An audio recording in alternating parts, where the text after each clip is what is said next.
There was never an agreement to celebrate an independence referendum in Scotland, according to the Spanish Vice President, who today ruled out a similar deal for Catalonia. Hello, and welcome to Catalan News.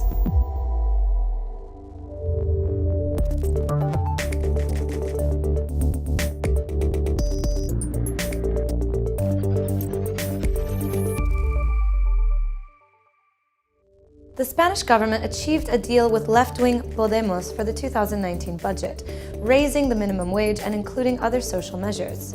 But they still need pro-independence forces to vote for it, and this is far from certain. We'll get you the latest on this, as well as show you a new exhibition by Picasso in Barcelona. The big question: will pro-independence parties in Catalonia allow the socialist government to pass its budget? Catalan President Quim Torra gave an ultimatum to Spanish counterpart Pedro Sánchez: agree on a referendum or face the collapse of your executive. And the situation of the prisoners is also one of the issues at stake, making negotiations very difficult. The Catalan Parliament, the Barcelona City Council and the Spanish Congress. These three chambers are preparing to deal with the 2019 budget for Catalonia, its capital and Spain.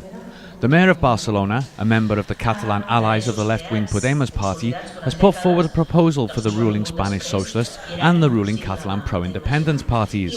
Doncs aquestes mateixes forces catalanes hauríem de ser capaces de parlar des de ja per poder aprovar pressupostos, per fer un pacte global de pressupostos tant a l'Estat com a la Generalitat com a Barcelona.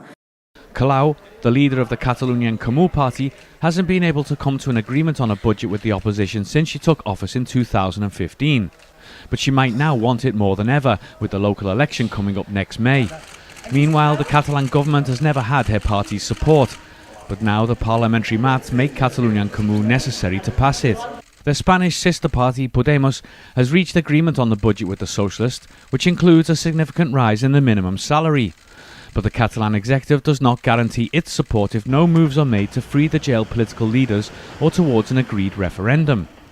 But this morning, the Spanish Vice President again denied the possibility of a vote on independence, and when asked about the Scottish example, she omitted mentioning the 2012 agreement with the British government to hold an independence vote 2 years later. Bueno, es que en Escocia no hubo un referéndum pactado. No lo hubo. Cameron, que seguramente no va a pasar al ranking de los mejores líderes europeos, no solamente se le fue de las manos esta situación, se le fue otra todavía más grande, porque ahora mismo estamos negociando el Brexit. So the chances of all three budgets being passed seem slim, and they look even more unlikely if Madrid has to accept a binding referendum first. In between Scotland, Norway and Iceland, one can find the Faroe Islands. They belong to Denmark, but they're also an autonomous territory, while not even being in the European Union. And soon they are expected to vote on their political status. That's why former Catalan President Carles Puigdemont is there, to learn firsthand about other countries' movements towards self-determination. Today he met with Faroe Islands Foreign Affairs Minister and visited the island parliament, as well as the local council, and he's expected to take part in a conference about self-determination tomorrow, with leaders from the Faroes and Scotland. No m'estranya que els que van dir que no hi havia hagut un referèndum l'1 d'octubre diguin que no va haver un referèndum a Escòcia. No veuen referèndums enlloc, pel que veig. Les evidències són tan clares que fins i tot fa vergonya haver de defensar l'obvietat. El Regne Unit va celebrar un referèndum d'autodeterminació basat també en el respecte. I'm very sorry to hear that Madame Forcadell is in jail. I visited her last spring, and a very wise, democratically based woman.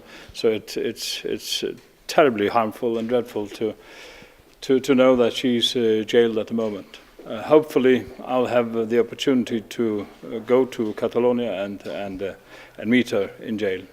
And of course, we'll do whatever we can do to have her released from her prisonership.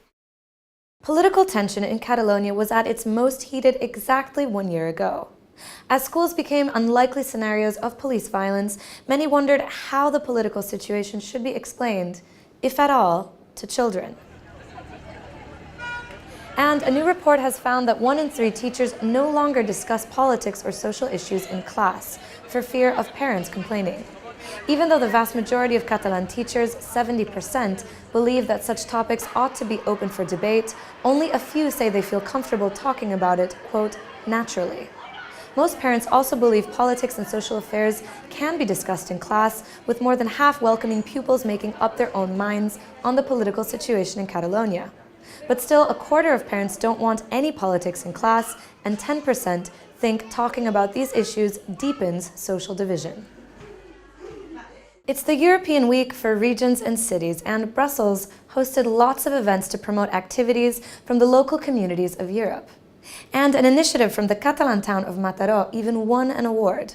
Let's find out why. Paqui Berrocal owns an apartment in the center of Mataró, a seaside town near Barcelona. She would like to put it up for rent, but she can't. The flat needs significant refurbishment, both its structure and its furnishings, and that is something she can't afford. És una vivenda que està molt bé, però no arriben econòmicament per poder reformar-la. És una vivenda que s'ha d'invertir uns calés que nosaltres ara mateix no podem. Paqui is hardly alone in that. Mataró has more than 3,000 empty flats, a consequence of the housing boom in Catalonia and Spain that came to an abrupt end with the financial crisis in 2008. The result is a lot of houses, but a shortage of affordable housing. But the city council could be close to finding a solution.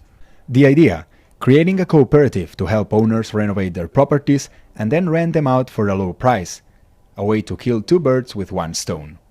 Que ens permeti a nosaltres també obtenir habitatge assequible, que és el que planteja el pla i el que necessitem a la nostra ciutat, i a la vegada contribuir a que els propietaris puguin posar els seus habitatges en bon estat i que puguin introduir-se en el mercat de lloguer. Within a year, rental prices in Mataró have risen by a third, and in that, Mataró is no exception either. The housing crisis has outlived the financial downturn, and the number of evictions, averaging 44 families per day, is back to the worst levels seen just a few years ago. This groundbreaking project will be possible thanks to EU funds, and the City Council is also looking north to boost its faith in what its initiative can deliver. De ser capaços d'influir l'etiqueta d'economia social en el mercat de lloguer. Òbviament sabem que és una tasca molt difícil, però no seríem els primers i existeixen altres països a Europa que els hi funciona. Sometimes major challenges need inventive solutions.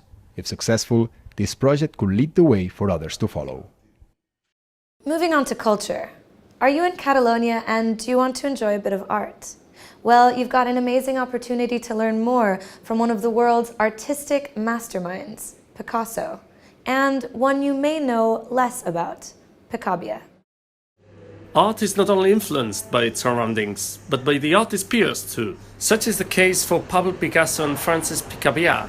And now, those in Barcelona can check out an exhibit where their 2 paths cross. It's called Picasso Picabia, painting in question, and it shows how the pair had more in common than many know, despite a difficult relationship.